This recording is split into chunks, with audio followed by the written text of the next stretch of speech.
ear equalizing for divers. This presentation is a brief introduction to give you the skills to perform ear equalizing in a way that will make your diving both enjoyable and safe. The important part of ear equalization is the middle ear. The middle ear is behind the eardrum and before the inner ear and is ventilated through the Eustachian tube, which opens behind the nose.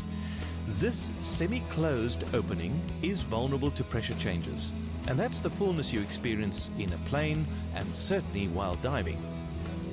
One of the most important assessments a diver can undergo as part of a diving medical fitness assessment is the examination of the ear. This is a cartoon of a tympanic membrane, and there's the actual picture of one. What we do during an examination is to watch whether the eardrum moves. This is the part that usually moves clearly, and in the next video clip you will actually see both the external ear canal leading up to the eardrum. This is an external ear and ear canal. We pass the trachea, that fleshy mound. This is skin overlying cartilage with little hairs that produce the wax that doesn't protect the ear completely, and in fact divers can sometimes get infections called swimmer's ear. And in the distance you see the tympanic membrane or eardrum, and this is the part that actually moves as the diver equalizes. The next video clip shows you looking upwards towards the nose where the openings of the Eustachian tube are.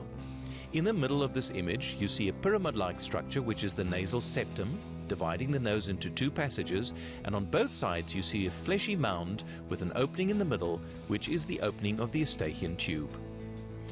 In order to be able to effectively adjust middle ear pressure to increasing pressure as a diver descends, we need equalizing techniques. There are a variety of techniques, and we'll spend some time explaining them, but to start with, the process of equalizing the ears is not necessarily a comfortable one. Many divers feel awkward, uncomfortable, or will start rubbing their ears. This may either be because they're not accustomed to it, or very often it may be that they as children developed ear infections and may even have had grommets, and this has produced a bit of a fear or uncertainty about what normal feels like. In extreme cases, divers may even be vulnerable to panic, and this is something diving instructors need to look out for. Sometimes the instructions may be somewhat confusing. Don't blow too hard, or you're not blowing hard enough, you've over-equalized, and don't equalize during ascent. These are typical instructions you will receive during a scuba dive training class. What this means is that you should not force your ears to equalize, blowing harder than you would need to fill a nice large size balloon. So it's about the same pressure you would use when clearing a snorkel. Not blowing hard enough may mean that you really aren't. You might either be blowing through the mouth and not against the nose, or you may simply be a little timid. Over-equalized means that your ears are already bulging, and therefore you no longer feel the difference when you blow. What then happens is, as you descend, the ears will relax again and you'll have another chance to blow. This is just something you need to discover for yourself. Finally, not equalizing during ascent is of course an instruction not to hold your breath, and therefore we don't want people equalizing in this way on the way up. Besides, that's not the time you should be pushing gas into the ear. That's the time that the gas will actually start escaping from the middle ear. Squeamishness about equalizing may be a warning sign.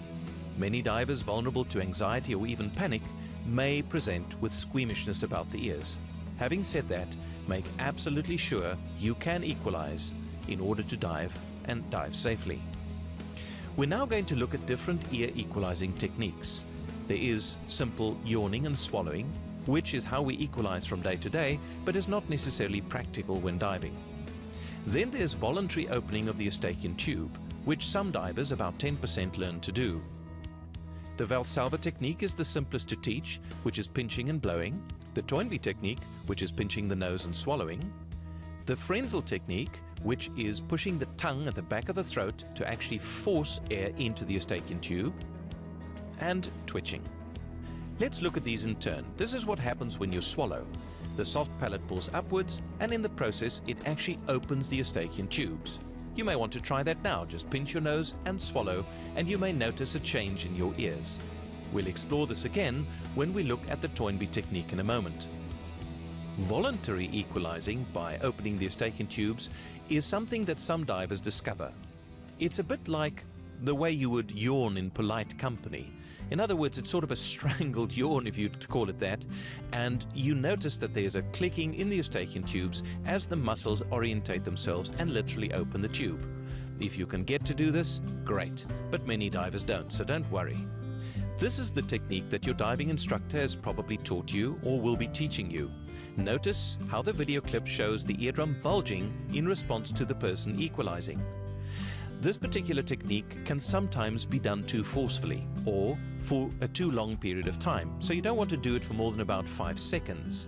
The reason being that you can either force the ears, which can cause damage, or you may even pass out. So don't overdo a good thing. The next technique is the one that you may have tried earlier, which is pinching your nose and swallowing. What you may notice after you did the previous technique of pinching and blowing is that when you swallow, it actually feels as if the ears close up.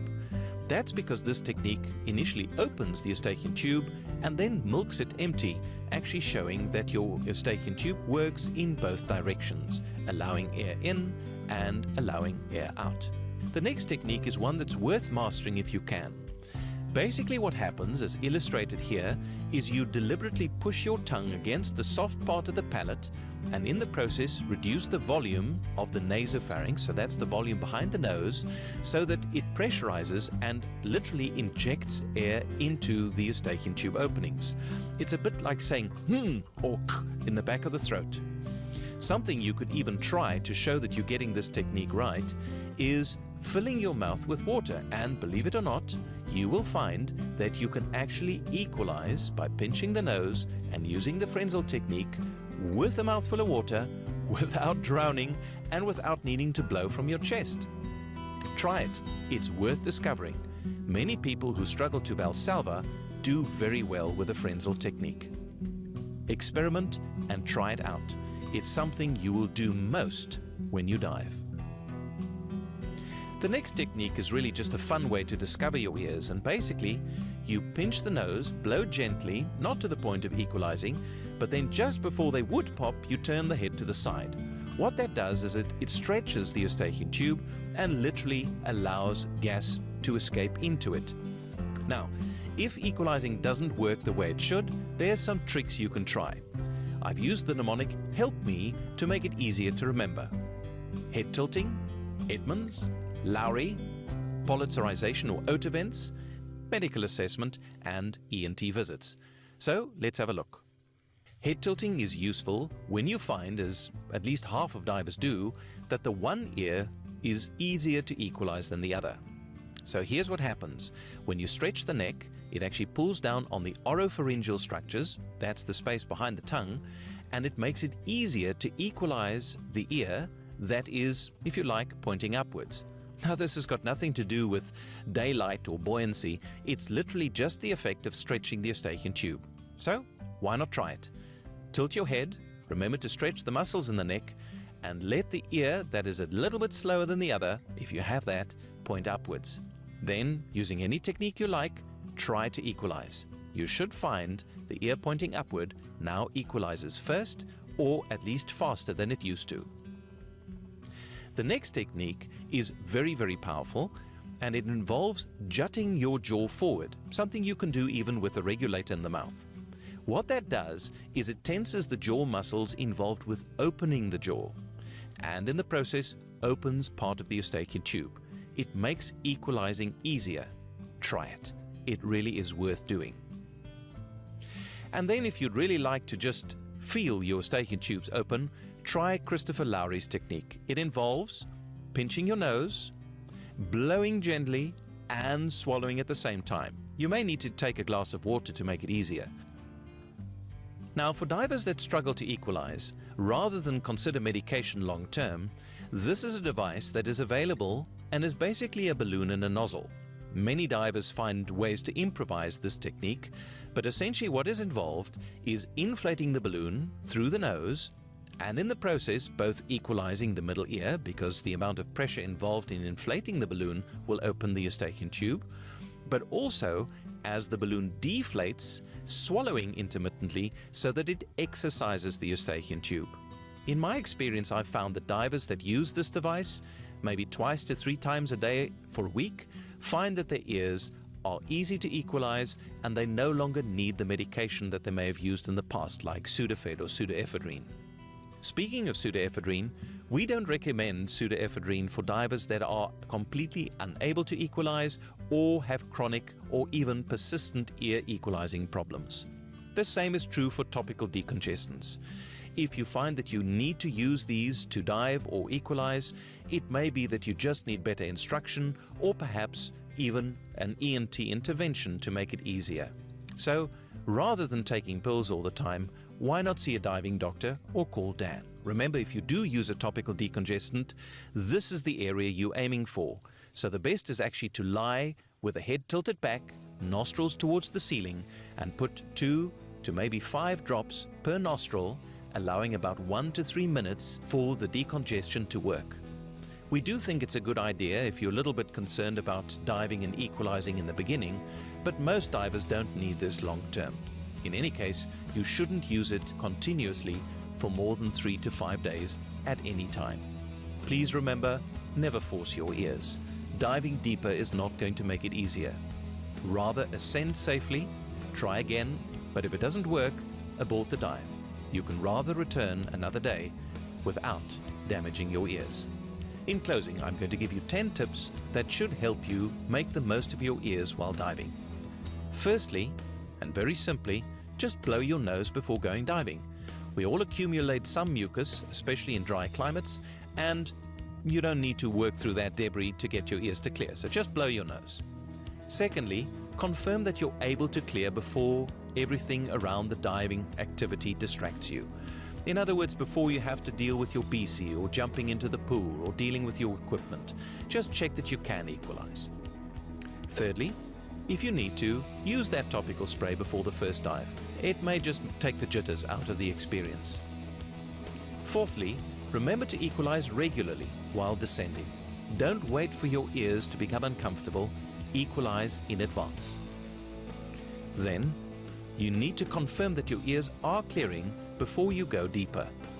You can always use the shot line or the buoy line to steady yourself as you go down. And by the way, it's actually easy on the ears if you do so fins first, in other words, in a head upward position, rather than duck diving and having your head down.